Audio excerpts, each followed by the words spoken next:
దేవునికి మహిమ కలుగును గాక. ఈరోజు దేవుని వాక్యాన్ని వింటున్న ప్రతి ఒక్కరికి ప్రభునామములో నా వందనములు తెలియజేస్తున్నాను.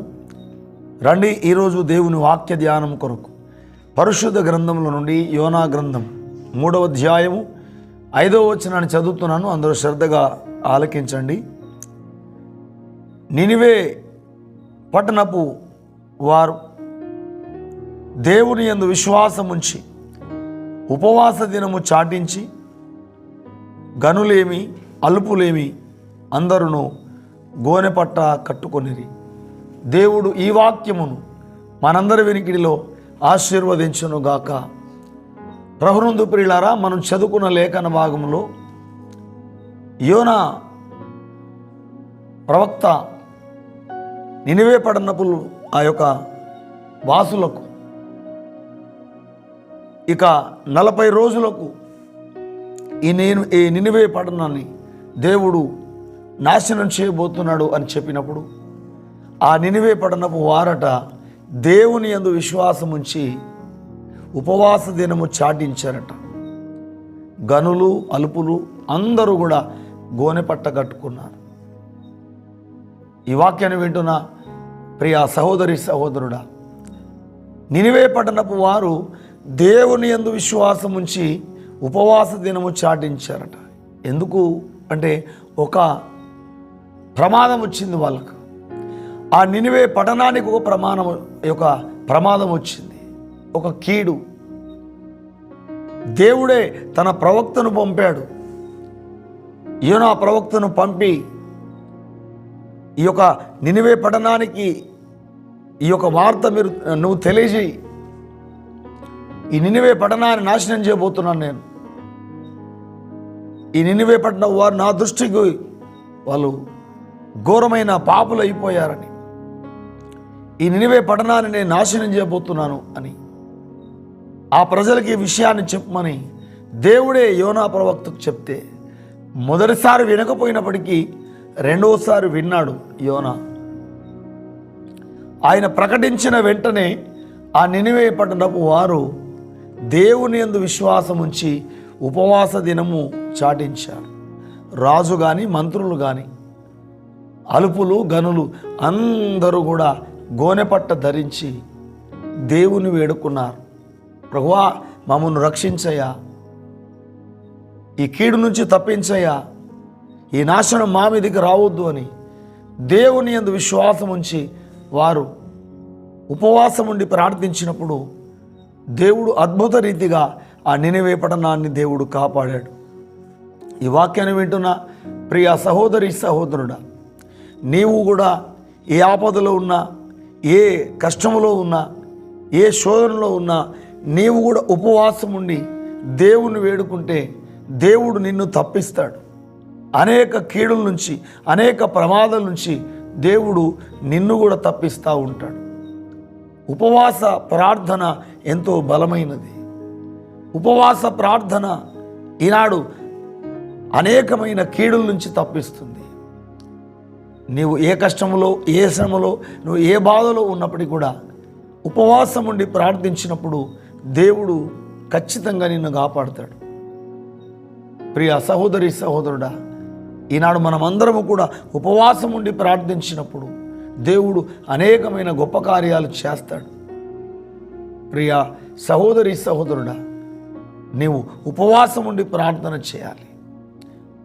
యోవేలు గ్రంథంలో 1వ అధ్యాయం 14వ వచనంలో ఉపవాస దినము ప్రతిష్ఠించుడి, వ్రత దినము ఏర్పరచుడి, యెహోవాను బతిమాలుకొనుటకై దేశంలో పెద్దలను జనులందరినీ యెహోవా మందిరములో సమకూర్చుడి అంటాడు. ఉపవాస దినము చాటించి ఈనాడు ఉపవాసం ఉండి మనం ప్రార్థించినప్పుడు దేవుడు మన జీవితాల్లో, మన బ్రతుకులో గొప్ప కార్యాలు చేస్తాడు ఆయన. ఈనాడు నువ్వు ఉపవాసం ఉండి ప్రార్థన చేయాలి. ప్రియ సహోదరి సహోదరుడా, యేసుప్రభు వారు శరీరధారిగా ఉన్న కాలంలో కూడా ఆయన 40 దినములు ఉపవాసం ఉండి ప్రార్థించాడు. దుష్టుడైన అపవాదిని జయించాడు. మోషే ప్రవక్త ప్రియులారా 40 దినములు ఉపవాసం ఉండి దేవుడు చెప్పినట్లుగా ఎక్కిరా అని సీనాయి కొండ మీదకి పిలిస్తే 40 దినములు అక్కడ ఉపవాసం ఉన్నాడు. దేవుని ప్రజలకు ధర్మశాస్త్రం వచ్చింది, 10 ఆజ్ఞలు దేవుడిచ్చాడు. ఇలా ఎస్తేరు కాలంలో కూడా ఆనాడు ఎస్తేరు, మొర్దెకై, యూదులందరూ ఉపవాసం ఉన్నప్పుడు ఇశ్రాయేలు ప్రజలను శత్రువు ఈ యొక్క మరి బారి నుండి వారు ఏది నష్టం చేద్దామనుకున్నారో, యూదా జనాంగాన్ని అక్కడ భూమి మీద లేకుండా చేద్దామనుకున్నారు. కానీ ఆ ఉపవాస ప్రార్థన ద్వారా యూదా ప్రజలందరినీ కూడా దేవుడు రక్షించాడు. ఎస్తేరు చేసిన మరి ఉపవాస ప్రార్థన, మొర్దెకై, యూదులందరూ కూడా ఎస్తేరు చెప్పినట్టుగా చేశారు. కనుక ఉపవాసం ఉండి ప్రార్థించినప్పుడు ఏ కీడులైనా తొలగిపోతాయి. దేవుడు ఖచ్చితంగా మన ప్రార్థన ఆయన వింటాడు. అందుకని ప్రియులారా, మరి ఈ 2024 సంవత్సరంలో మరి దొమ్మాట అనే గ్రామంలో ఈ యొక్క సిద్దిపేట జిల్లా దౌలతాబాద్ మండలంలో అగాపే సంపూర్ణ సువార్త సంఘమైన సత్యమునకు ఆధారమైన సంఘంలో మేము కూడా సెప్టెంబర్ 1 నుంచి అక్టోబరు 10 వరకు కూడా 40 దినములు ఉపవాసం ఉండి ప్రార్థన చేస్తున్నాం. ప్రతి రోజు ఉదయం 9 నుంచి సాయంత్రం 4 గంటల వరకు మన రాష్ట్రం కొరకు, దేశం కొరకు, నశించిపోయే ఆత్మల కొరకు, సంఘ అభివృద్ధి కొరకై, ఎన్నో సమస్యల కొరకై ఉపవాసం ఉండి ప్రార్థన చేస్తున్నాం. రాజుల కొరకు, అధికారులందరి కొరకై ప్రార్థన చేస్తూ ఉన్నాం. ప్రియ సహోదరి సహోదరుడా, ఉపవాసం ఉండి మనం ప్రార్థించినప్పుడు గొప్ప కార్యాలు దేవుడు చేస్తాడు. కనుక నువ్వు ఏ సమస్యలు ఉన్నా, నువ్వు ఏ బాధలు ఉన్నా, నువ్వు ఉపవాసం ఉండి ప్రార్థించినప్పుడు దేవుడు నిన్ను విడిపిస్తాడు.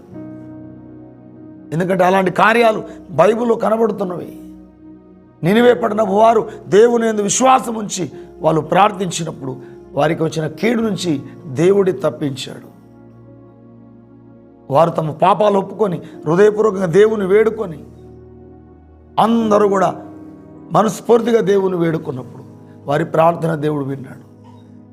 మేము కూడా అనేక అంశాల కొరకాయి ఇక్కడ ప్రార్థన చేస్తున్నాం. మీకు ఎవరికైనా ప్రార్థన అంశాలు ఉంటే మాకు తెలియచేయండి, మేము మీ కొరకు ప్రార్థన చేస్తాం. దేవుడు గొప్పవాడు, శక్తిమంతుడు.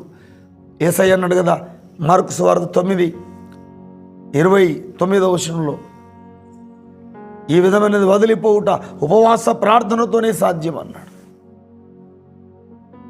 యేసయ్య శిష్యులు అన్నారు, అయ్యా మేమెందుకు ఆ దయ్యాన్ని వెళ్ళగొట్టలేకపోతామంటే ఇది ఉపవాస ప్రార్థనతోనే సాధ్యం అన్నాడు. కొన్ని శక్తివంతమైన కార్యాలు జరగాలంటే ఉపవాసం ఉండి ప్రార్థించినప్పుడే దేవుడు గొప్ప కార్యాలు చేస్తాడు. బైబిల్ అలా జరిగినాయి. ఇప్పుడు కూడా మనం దేవుని యందు విశ్వాసం ఉంచి ఉపవాస దినం చాటించి మనం ఉపవాసం ఉండి ప్రార్థించినప్పుడు, నువ్వు సంఘముగా ప్రార్థించినా, నువ్వు వ్యక్తిగతంగా ప్రార్థించినా, దేవుడు మీ జీవితాల్లో ఉపవాస ప్రార్థన ద్వారా గొప్ప కార్యాలు చేస్తాడు. అలాంటి మరి ఉపవాస ప్రార్థన చేసే గొప్ప మరి విశ్వాసం, మరి అలాంటి మరి యొక్క జీవితాలు దేవుడు మనందరికీ అనుగ్రహించునుగాక. ఆమేన్. చిన్న ప్రార్థన చేసుకుందాం. మహాపరిశుద్ధుడా, పరమ తండ్రి, యేసయ్యానికి స్తోత్రాలు. నేటి ఉదయకాల సమయంలో మీరు మాతో మాట్లాడిన ప్రతి మాట కొరకు వందనాలు. ఆనాడు నినివే పట్టణపు వారు దేవుని యందు విశ్వాసం ఉంచి ఉపవాసం ఉండి ప్రార్థించినప్పుడు వారికి వచ్చిన కీడు నుంచి మీరు తప్పించిన దేవుడు భయానికి స్తోత్రాలు. ఎస్తేరు కాలములో కూడా ఆయన ఉపవాస ప్రార్థన ద్వారా యూదా ప్రజలను రక్షించిన దేవుడు భయానికి స్తోత్రాలు. యేసయ్య, ఉపవాసము ద్వారానే సమస్తము సాధ్యమని చెప్పిన దేవ, ఇదిగో ఈ వాక్యాన్ని వింటున్న వారిలో ప్రభువా, ఎవరైనా ఏ సమస్యలో ఉన్నా మేము ప్రార్థన చేస్తున్నాం, వారిని విడిపించండి. ఉపవాస ప్రార్థన చేయాలనే మనస్సు ప్రతి ఒక్కరికి కలిగించేయండి. ఈ విధమైనది వదిలిపోవుట ఉపవాస ప్రార్థనతోనే సాధ్యం అంటున్నారు. ఇప్పుడైనా ఉపవాస దినం ప్రతిష్ఠించుడు అంటున్నారు. ప్రభువా, ఉపవాస ప్రార్థన ఈనాడు ప్రతి క్రైస్తవుడు చేసి ప్రతి శోధన నుండి, ప్రతి శ్రమల నుండి విడిపించబట్టు మీరే కృప చూపమని, ఈ వాక్యాన్ని వింటున్న ప్రతి బిడ్డను దీవించమని, ఉపవాస ప్రార్థన పట్ల ఆసక్తి దయచేయమని యేసు నామములో ప్రార్థిస్తున్నాము తండ్రి. ఆమేన్. అందరికీ వందనాలు. దేవుడు మిమ్మల్ని, మీ కుటుంబాలను దీవించునుగాక.